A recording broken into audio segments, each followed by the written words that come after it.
एक कमेंट साठी का तुमच्या भाऊन त्यांना बाहुबली 3 ची शूटिंग करायला टाकली भाऊ. तर जय खानदेश पोट्ट्यानंतर काय झालं त्याला सांगतो तुम्हाला. तर काल मी रूमवर तर आलो भाऊ, पण मी आपल्या पोट्ट्याचं कमेंट पाहिलं आणि ते कमेंट पाहिजे आम्हाला डायरेक्ट बाहुबली 3 ची शूटिंग करणी पडली. मग ते झाली अलगी शूटिंग त्याला, पण मी थोड्या दिवसांना चांगली एडिटिंग करीस आणि पोस्ट करीन भाऊ. फक्त त्याला व्हायरल करायची जिम्मेदारी तुमची. मग रात्री झोपले भाऊ आणि सकाळी उठताच मस्त बॅग वगैरे पॅक केल्या आणि मी निघालो होतो जळगाव जाण्यासाठी.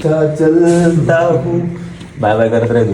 आणि नशीब एवढं चांगलं की टी पॉइंट वर येतात आपल्याला डायरेक्ट लक्झरी भेट. आणि मग तिच्यात एकदम आरामात बसून मी डायरेक्ट आलो भाऊ जळगावला. आणि हा दादा मला लक्झरी मध्येच भेटला होता. मग त्याला पण आपली आयडी दाखवून दिली. आणि मग आता मी जळगावला तर आलो भाऊ, पण जळगावमध्ये एक काम होतं आणि पण तुमच्या भाऊकडे गाडी नाही होती. म्हणून आठवण आलं की मयूर तर क्लासला येतो आपला. मग त्याला मी तात्काळ बोलवलं आणि तो येतो तोपर्यंत इथं पाऊस सुरू झाला होता. म्हणून मी आलो त्या टपरी जवळ जिथे की मस्त दादा भेटले होते की एकदम फ्री होते. मग त्याच्यासोबत बोलता बोलता आपला मयुरी पण आला. आणि मग त्या छोट्या गुलाबावर जळगावचे आपले सर्व कामं मोडले. आपल्या काही पोट्ट्यांना भेटलो आणि आपला मयुरी सध्या इकडेच राहतोय. म्हणून मला बसनेच घरी जायचं होतं. म्हणून मयुराला म्हटलं बस स्टॉपवर सोड. आणि मग बस स्टॉपवर आलो, बसमध्ये बसलो आणि मस्त निवांतात आलो यावलला. आणि यावलला येतच आलो आत्याच्या घरी जिथे की आपली आपाची तर लय मजा मारत होती भाऊ. शालनं सुल टाकली तिच्या अंगावर. मग लय भूक लागली होती राव. तर मस्त जेवण वगैरे केलं आणि आपला बोरे बिस्तर घेऊन आता मी तर चाललो होतो घरी की जाता जाताच मला आपलं ट्रॅक्टर दिसलं ज्याची की ट्रॉलीची बेरिंग फुटली होती. म्हणून आता ट्रॅक्टरला सावकाश घरी न्यायचं होतं. म्हणून आता ट्रॅक्टर मागं मी तर चाललो बघ. तोपर्यंत तुम्ही फॉलो करा आणि एकदम चुंबेश्वरी असं कमेंट करा.